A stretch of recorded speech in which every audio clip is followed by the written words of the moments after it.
اور لوگ یہ ماننے کو تیار ہیں کہ اس کو جیل میں زہر دے دیا جائے گا. ہو سکتا ہے یہ خود پھانسی لگا لے, پھندے پہ لٹک جائے,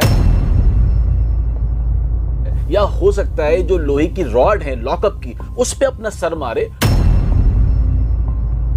کے بہانے اپنی نس کاٹ لے, اپنا گلا کاٹ لے. کچھ بھی پاسبلٹی ہے. یہ جو ہم تو ڈوبے ہیں صنم تمہیں بھی ساتھ لیے ڈوبیں گے, یہ ایک پیغام ہے. اگر مجھے نہیں بچایا تو میں ایک ایک کر کے سب کے نام لوں گی. مجھے تو لگتا ہے زہیب کہ یہ سارے کیسز بنائے بھی گئے اور اس کو بچائے بھی گئے. پولیس کا امیج اس وقت سوشل میڈیا پہ اتنا خراب ہے کہ میں آپ کو بیان نہیں کر سکتا.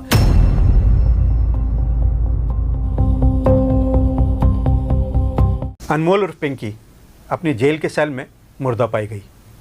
یہ خبر بھی آ سکتی ہے اور یہ خبر بھی آ سکتی ہے ملک سے باہر چلی گئی. دونوں پاسبلٹیز ہیں اپنی اپنی جگہ. کیا ہو سکتا ہے کیا نہیں ہو سکتا ہے, کافی چہمہ گوئی ہو رہی ہیں, اور اس پر ہی آج ہم گفتگو کریں گے. ہمارا گفتگو کا جو محور ہے وہ یہی دو پاسبلٹیز ہوں گی, اور اپڈیٹس کیا ہیں اس پنکی کے کیس میں اس پر بھی بات کریں گے. آج میرے ساتھ زہیب ہیں, زہیب جیجا, اور یہ کرائم رپورٹنگ کرتے ہیں, پنکی کے کیس کو خاص طور پر دیکھ رہے ہیں. آج ہمارے ساتھ موجود ہیں. السلام علیکم زہیب. وعلیکم السلام, بہت شکریہ ارمان بھائی. کیسے ہیں آپ؟ ٹھیک ہیں, خیریت سے؟ اللہ کا شکر, میں بالکل ٹھیک ہوں. یہ بتائیں کہ پنکی کا کیا مستقبل کیا نظر آ رہا ہے آپ کو؟ کیونکہ اس کو تو بڑے بڑے نام کہہ رہی ہے کہ ہم ڈوبیں گے صنم تو سب کو لے ڈوبیں گے. تو یہ تو ایک طرح کی دھمکی ہے ان لوگوں کو جو کہ بہت بااثر لوگ ہیں. اچھا دیکھیں, یہ باتیں گردش ہو رہی ہیں کہ پنکی مردہ پائی جا سکتی ہے یا جیل میں اسے زہر دیا جا سکتا ہے. اس طرح کی باتیں بہت زیادہ گردش ہو رہی ہیں, اور جو صارفین ہیں وہ ان کا قانون سے پہ بھروسہ اٹھ گیا ہے. کیونکہ اب تک وہ اس لیے اٹھ گیا ہے نا زہیب کہ دیکھیں, اگر ماضی میں آپ دیکھیں تو پنکی تو کچھ بھی نہیں ہے. شعیب خان ڈان جو تھا وہ تو تھا ہی ایک ڈان, اور وہ بھی اپنی جیل کے سیل میں مردہ پایا گیا تھا. تو اور کہا گیا تھا کہ جنہوں نے خودکشی کر لی ہے وہ اس طرح کی چہمہ گوئی ہوئی تھی. تو یہ جو ہمارے ملک میں اس طرح کے کیسز جو بڑے کیسز ہوتے ہیں ان کو یا تو وہ چلے جاتے ہیں ملک سے باہر, یا جو ہے وہ جیل میں مردہ پائے جاتے ہیں. اور یہ صرف پاکستان میں نہیں بلکہ دنیا بھر میں بھی اگر آپ دیکھیں تو دنیا کی مختلف جیلوں میں بھی اسی طرح کے جو کرائم لارڈز ہوتے ہیں وہ ان کا انجام تقریباً اسی سے ملتا جلتا ہوتا ہے. تو وہ لوگوں کا بھی ایک طرح سے خدشات تو ہیں نا, کیا کہتے ہیں آپ؟ بالکل ایسا ہی ہے, اور اسی وجہ سے میں کہہ رہا ہوں کہ لوگوں کا بہت زیادہ بھروسہ اٹھ گیا ہے, اور لوگ یہ ماننے کو تیار ہیں کہ اس کو جیل میں زہر دے دیا جائے گا. ہو سکتا ہے یہ خود پھانسی لگا لے, پھندے پہ لٹک جائے, یا ہو سکتا ہے جو لوہے کی راڈ ہے لاک اپ کی اس پہ اپنا سر مارے. اور اس طرح کے واقعات ہم نے دیکھے ہیں. یا کوئی اس کو چھری دے دے, وہ کسی سے چھری مانگ لے, کوئی تیز دھار آلہ بھی مانگ سکتی ہے. ضروری نہیں ہے کہ کوئی وہ کہے کہ مجھے کوئی چیز کاٹنی ہے اور اس کے بہانے اپنی نس کاٹ لے, اپنا گلا کاٹ لے. کچھ بھی پاسبلٹی ہے. دیکھیں جس طرح کے وہ بیانات دے رہی ہے وہ الجھا رہی ہے. یہ جو ہم تو ڈوبے ہیں صنم تمہیں بھی ساتھ لیے ڈوبیں گے, یہ ایک پیغام ہے ان لوگوں کے لیے کہ جو اس کے فائنینسر ہے یا وہ جو اس کے ساتھ اس گیم میں ان تھے, اب وہ اس کو بچانے نہیں آ رہے ہیں. لیکن یہ اس کا واضح پیغام ہے, اگر مجھے نہیں بچایا تو میں ایک ایک کر کے سب کے نام لوں گی. جیسے اس نے سب سے پہلے راجہ پرویز کا نام لیا, لیکن پولیس نے اس کی بات کو مکمل ہونے نہیں دیا اور شور مچا دیا. اس سے اس کی بات دب گئی, وہ اپنی بات نہیں کر سکی. اور پھر اس نے لیا ایک اور نام منیب بٹ کا. یہ پہلی مرتبہ نہیں لیا, یہ اس نے 2 مرتبہ لیا ہے. بلکہ غیر رسمی گفتگو میں تو اس نے ایسے انکشاف کیے ہیں کہ اس نے کہا کہ مجھ پر دباؤ ڈالا جا رہا ہے یہ کہنے کے لیے کہ آپ نے منیب بٹ کا نام نہیں لینا. بھائی آخر ایسی کیا خاص بات ہے؟ اور منیب کی بھی خاموشی بہت زیادہ توجہ صارفین کو حاصل ہو رہی ہے, اور صارفین کہہ رہے ہیں کہ منیب خاموش کیوں ہے؟ کیوں منیب خاموشی نہیں توڑ رہا؟ کیوں یہ نہیں بتا رہا کہ اس کا کوئی تعلق ہے یا پھر نہیں ہے؟ اور راجہ پرویز کا نام لینا کوئی چھوٹا موٹا سیاستدان نہیں ہے, بلکہ پاکستان کا بہت بڑا سیاستدان ہے جس کا نام لیا ہے. آخر کون سی ایسی خفیہ ویڈیو اس کے پاس راجہ پرویز کی ہے جس کی وجہ سے اس نے اس کا نام لیا؟ اور پھر کیا وجہ تھی کہ پولیس اتنا ڈر گئی کہ پولیس نے کناتے لگا دی, تمبو لگا دیے, اور 40 پولیس اہلکار ایک صنف نازک پہ کھڑے کر دیے. ہاں ہے تو وہ بہت بڑی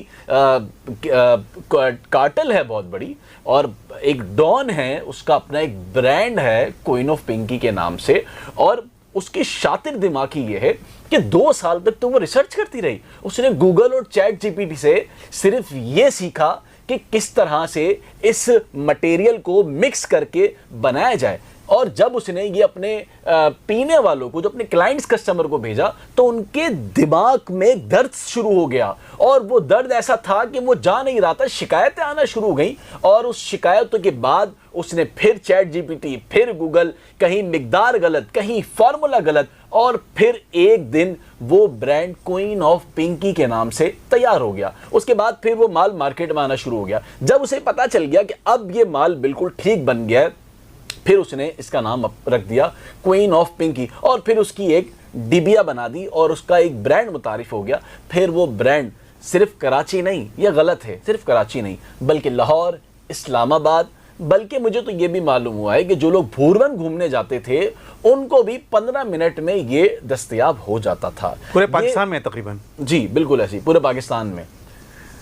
تو یہ ایسا نہیں ہے کہ کناتے لگانا, یہ بڑا ایک مطلب اس کے ٹارگٹس بھی بڑے مخصوص تھے کہ کہاں کہاں اس کو دینی. اس کو پتہ ہے کہ کہاں کہاں جو ہے مجھے اپنے ٹارگٹس کرنے ہیں, اور مطلب اسکول ہیں, کالجز ہیں, وہ بھی ایلیٹ کلاس کے ہیں, ایلیٹ کلاس کے لوگوں کی ان کی محفلیں, مطلب یہ اس طرح اس نے بڑا یہ شاید ریسرچ, اس کے پہ بھی ریسرچ کی تھی کہ اس کے کلائنٹس کہاں کہاں اس کو بنانے.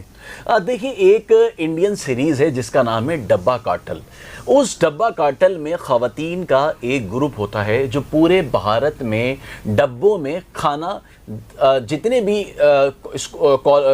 جو دفاتر میں کام کرتے ہیں ان کو فراہم کرتا ہے. وہ خواتین کیا کرتی ہیں, وہ گھر میں ہی اس ڈبہ کارٹل میں, ڈبے میں, کھانے کے ڈبے میں اس کے نیچے ایک پڑیا رکھ دیتی ہے, اور وہ پڑیا جو ہے ڈبے کے ذریعے پھر رائڈرز آتے ہیں, اور پھر وہ رائڈرز میں خواتین بھی ہوتی ہیں اور اس میں لڑکے بھی ہوتے ہیں. اس میں وہ اسٹوڈنٹس کو, کالج کو, یونیورسٹیز کو, وہ تمام جگہ ڈبے ایک جگہ مخصوص رکھ دیے جاتے ہیں. اور یہاں پر بھی ٹھیک اسی طرح ڈبہ کارٹل مووی سیریز کی کہانی کو دہرایا گیا, اور یہ کہانی کو اس طرح سے فلمایا گیا کہ شاید انڈین مووی کو بھی شرم آ جائے کہ جو سیریز یا جو اسکرپٹ پنکی کے دماغ میں تھا.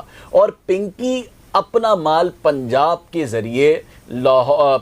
ذریعے کراچی کی بسوں میں, جو مسافر بسیں ہوتے ہیں ان میں بھیجتی تھی, اور پھر جو خواتین ہیں وہ اپنے مختلف جسم کے حصوں میں باندھ کر لاتی تھی تاکہ پولیس کی نظر سے بچا جا سکے. پھر سوراب گوٹ پہ بسیں کھڑی ہوتی تھی, پھر وہاں آتے تھے 2 اس کے رائڈر, وہ لے جاتے تھے اس سارے مال کو پوش علاقوں میں. پھر شروع ہوتا تھا فیصل کمیونیکیشن کا کام, جو دے گا مال, جو دے گا رقم اسی کو ملے گا مال. یہ بھی ایک کال تھا پنکی کا, جو دے گا رقم اسی کو ملے گا مال. یہ تھا پنکی کا کال کہ جب فیاض کمیونیکیشن میں پیسے ٹرانسفر ہو جاتے تھے اس کے بعد ہی رائڈرز اسی ایڈریس پر مال پہنچاتا تھا. اس سے پہلے مال پنکی نہیں دیتی تھی. جب تک اکاؤنٹ کے screenshot Fayyaz communication Pinky کو نہیں بھیج دیتا تھا, پنکی کا رائڈر اس جگہ تک مال نہیں پہنچاتا تھا. اور یہی وجہ ہے کہ پنکی کے اکاؤنٹ میں براہ راست رقم نہیں پہنچتی تھی, بلکہ رقم فیاض کمیونیکیشن کے ذریعے دوسرے اکاؤنٹس میں پہنچائی جاتی تھی. پنکی نے اپنے آپ کو بچانے کے لیے اور قانون کی نظر میں دھول جھونکنے کے لیے براہ راست پیمنٹس نہیں لی, بلکہ اس نے ایک فیاض کمیونیکیشن کو استعمال کیا. جب فیاض پکڑا گیا, فیاض کمیونیکیشن, تو اس نے کہا کہ میں انتہائی غریب تھا, میں راتوں رات امیر ہونا چاہتا تھا, اور مجھے یہ کام بہت اچھا لگا, اور میں ایک چھوٹی سی دکان, یعنی کہ ایک چھوٹا سا ڈبہ لے کر بیٹھتا تھا, اور اس کے بعد میری ایک بہت بڑی دکان ہو گئی, اور اس کے بعد مجھے کلائنٹس ملتے گئے. مجھے پنکی سے ملنے والا پروفٹ شاید ہی کوئی اور دے سکتا تھا. مجھے لگا یہ بہت اچھا کام ہے, اور ہاں مجھے پتا تھا کہ پنکی کیا کام کرتی ہے, لیکن اس کے باوجود مجھے منافع بہت اچھا لگتا تھا, اور میں راتوں رات بدل گیا. میں نے گھر لے لیے, میں نے گاڑی لے لی, اور پوری دنیا ہی بدل گئی نا اس کی ایک طرح سے. صحیح بات ہے, بالکل صحیح بات ہے. اچھا یہ بتائیں کہ پنکی جو ہے وہ ہے اس وقت ظاہر ہے ریمانڈ میں بھی ہے, ایک کیس میں اس وقت ریمانڈ میں بھی ہے, جیل کسٹڈی بھی ہوئی اس کی. اگر یہ جیل کسٹڈی میں چلی جاتی ہے تو کیا چانسز کیا ہیں, کیا یہ جو ہے وہ جیل میں رہے گی, اس کو سزا ہوگی اور یہ جیل میں رہے گی, یا پھر جو ہے یہ جیل سے باہر آنے کا اس کا کوئی چانس بنے گا, اس کو بیل ہو جائے گی؟ دیکھیں اس پہ جس نوعیت کا کیس بنایا گیا نا اس میں تو اس نے باہر آنا ہی آنا ہے، وقت ضرور لگے گا، وہ باہر آ جائے گی. لیکن پولیس نے جس طرح سے اس کو ایک بغدادی والے کیس میں اب سننے میں آ رہا ہے کہ ڈاکٹر مہاشا جو کہ جس نے خود اپنے آپ کو گن پوائنٹ پہ اپنا سوسائڈ کر لیا تھا، اس کیس میں بھی پنکی نامزد ہے، اس کا چلان بھی جمع ہو چکا ہے. اور آخری مرتبہ ڈاکٹر مہاشا کو جو ملنے والا نشہ تھا وہ پنکی کے رائڈر سے فراہم ہوا تھا. جب رائڈر کا سی ڈی آر کھولا گیا تو معلوم ہوا کہ جو کالز رائڈرز کو موصول ہو رہی تھی، جو کالز رائڈرز کو مل رہی تھی، وہ لاہور سے اس کا کنیکشن تھا. جب لاہور میں کنیکشن جوڑا گیا تو معلوم ہوا کہ یہ پنکی ہے، انمول. لیکن زہیب یہ عدالت میں ثابت کرنا کہ یہ جی پنکی ہی نے قتل کیا ہے، یہ کیسے ثابت ہو سکتا ہے؟ اب یہی تو سارا مسئلہ ہے کہ آپ نے کام تو بہت اچھا کیا لیکن آپ نے اس کا شجرہ بکھیر دیا بجائے آپ اس کو ایک تو یہ کیس، ایک مرڈر کا کیس، آپ نے 2 مرڈر کے کیس کر دیے نا. دوسرا یہ کہ آپ نے لاہور سے گرفتار کیا اور یہاں کراچی سے شو کیا. لاہور مطلب یہ بھی ایک بہت بڑا ایمبیگوٹی ہے اس کے اندر. یہاں سے بھی جو ہے وہ ملزم کو شک کا فائدہ مل سکتا ہے. تو یہ تو بالکل شک کا فائدہ تو بہت زیادہ نہیں جا رہا ہے پنکی کی طرف. دیکھیں یہ تو مجھے تو لگتا ہے زہیب کہ یہ سارے کیسز بنائے بھی گئے اور اس کو بچایا بھی گیا. دیکھیں یہ تو یہ کہہ لیں کہ شاید ان کی بدبختی تھی کہ ورنہ تو اس طرح مجھے بتائیں نا، کیا اس سے پہلے نہیں آئے بند بھی ہو گئے اور ضمانتیں بھی ہو گئیں، باہر بھی آ گئے، دوبارہ کام بھی کر رہے ہیں. یہ کون سی نئی بات ہے؟ یہ تو پہلے بھی ہوتا رہا ہے. بس اس بار یہ کہ تھوڑا سا بات باہر آ گئی اور بہت جلدی بات باہر آ گئی. اس بار نا تجربے کار لوگوں کے ہاتھ میں کیس دے دیا گیا. اگر اچھا تجربے کار ہوتا تو اتنا فنیشنگ سے کام میرے کرتا کہ آپ پکڑ بھی نہیں سکتے تھے. میرے خیال سے وہ پہلی پیشی میں نہ کورٹ کے اندر واک کرتی چشمہ پہن کر، اور نہ ہی جو ہے وہ اس کی ویڈیو بنتی اور نہ یہ کیس اس طرح کا سامنے آتا. کیا کہتے ہیں آپ؟ بالکل یہ بات درست ہے کہ کہانی خراب ہی یہاں سے ہوئی. لیکن دیکھیں جب آپ کی نیت خراب ہوتی ہے نا تو آپ کہیں نہ کہیں پھنس ہی جاتے ہیں. اور اس کیس میں نیت خراب تھی. جب آپ اچھا کام کرتے ہیں لیکن آپ اس میں کہیں نہ کہیں اپنا انٹرسٹ ظاہر کرتے ہیں نا، اپنی رشوت کا انٹرسٹ ظاہر کرتے ہیں تو وہ کیس خراب ہی ہوتا ہے. یہ پولیس کے لیے ایک بہت اچھا کیس تھا لیکن آئی جی، ایڈیشنل آئی جی، صوبائی وزیر داخلہ، سندھ گورنمنٹ، پیپلز پارٹی، صرف نیچے والے لوگوں نے اپنے فائدے کے لیے ان سب کی ناک کٹوا دی، ان کی پولیس کا مورال ڈاؤن کرا دیا. مطلب پولیس کا امیج اس وقت سوشل میڈیا پہ اتنا خراب ہے کہ میں آپ کو بیان نہیں کر سکتا کہ لوگ تو کوئی چیز دیکھتے ہیں اور کہتے ہیں کہ ہاں یہ پولیس کا تو کام یہی ہے. کیونکہ لوگوں نے دیکھا ارمغان کیس میں بھی پولیس نے کیا کیا، اور ارمغان کیس کو بھی پولیس نے خراب کیا. پولیس نے کوئی اچھا کام نہیں کیا، پہلے دن سے ہی خراب کیا. وہ ماں چیختی رہی اس کی کہ میرا بچہ اس کے پاس ہے، ارمغان کے پاس، مصطفیٰ ارمغان کے پاس ہے. مجال ہے کہ پولیس نے جا کر اس کے گھر کا دروازہ کھٹکھٹایا. کیوں نہیں دروازہ کھٹکھٹایا؟ پولیس کو معلوم تھا. اس کے باوجود پولیس آنکھیں چراتی رہی، اس کی والدہ سے بھی آنکھیں چراتی رہی. اور ارمغان پولیس کے رابطے میں تھا مسلسل، لیکن پولیس کیس خرابتی رہی. ایک نوجوان چلا گیا، یہ بتائیں آج تک وہ درد لے کے بیٹھی ہوئی. یہ بتائیں کہ ہم جو ہے وہ پنکی جو ہے وہ اس کے چانسز کیا ہیں؟ تو کیا مارا جا سکتا ہے؟ یہ زیادہ چانسز ہیں کیونکہ جو تھیوری آئی ہے یہ کورٹ کے پاس بات سے آئی ہے کہ کورٹ نے یہ آبزرویشن دی ہے کہ اس کی جو ہے سیکیورٹی کی وجہ سے اس کی جو ہے سماعت جیل میں ہی کی جائے. تو وہاں سے ایک یہ تھیوری آئی ہے کہ اس کو اگر ٹرانسپورٹیشن کی جائے گی تو ہو سکتا ہے اس کے اوپر حملہ ہو سکتا ہے. تو ایک تو یہ ہے کہ کیا اس کو مارا جا سکتا ہے، اور مارا جانے سے زیادہ جو ہمیں لگ رہا ہے کیونکہ کیسز جتنے بھی بنائے گئے وہ سارے کے سارے بہت کمزور ہیں، کیونکہ پولیس نے ریمانڈ تک تو دیا نہیں ان کیسز میں، سب میں جیل کسٹڈی کر دیا اس کو، اور صرف ایک کیس میں جس کو ریمانڈ دیا ہے. تو تمام کیس اتنے طاقتور ہی نہیں ہیں پروزیکیوشن کے حساب سے کہ وہ کورٹ میں ٹھہر سکیں گے. تو مجھے تو یہ لگتا ہے کہ اس کو مارنے سے بہتر جو ہے زیادہ قیاس مجھے یہ لگ رہا ہے کہ وہ تمام کیسز میں بیل ہو کر باہر آ جائے گی، اور میرے خیال سے ملک سے باہر بھی چلی جائے گی. پاسپورٹ بھی بنا ہوا اس کا. دیکھیں پاسپورٹ تو اس کا ایکسپائر ہو گیا لیکن وہ دوبارہ بھی بن جائے گا. لیکن ان ساری باتوں میں وقت ہے. باہر آ کر وہ یقیناً دوبارہ اپنے لاہور نہیں تو کہیں اور چلی جائے گی، لیکن باہر آنے کے بعد تو اس کو کلین چیٹ مل گئی نا. تو اس کے بعد کیا رہ گیا باقی؟ باہر آنا ہی سب سے بڑی خبر ہے کہ باہر کیوں آ گئی. مطلب اتنا بڑا کارٹل چلا رہی ہے اور وہ باہر گھومے گی. تو اگر وہ باہر گھوم رہی ہے تو پھر اس کو باہر جانے میں بھی کیا مسئلہ ہے؟ وہ تو باہر بھی جا سکتی ہے نا. باہر آنا ہی تو سب سے بڑی ناکامی ہے کہ باہر کیسے آ گئی وہ. بھائی اتنا بڑا کام کرتی تھی بقول ایڈیشنل آئی جی کے, بہت بڑا گروپ تھا, کسٹمر سے 800 تھے, 150 VIP تھے, تو پھر مطلب پولیس کہاں کھڑی ہوئی ہے؟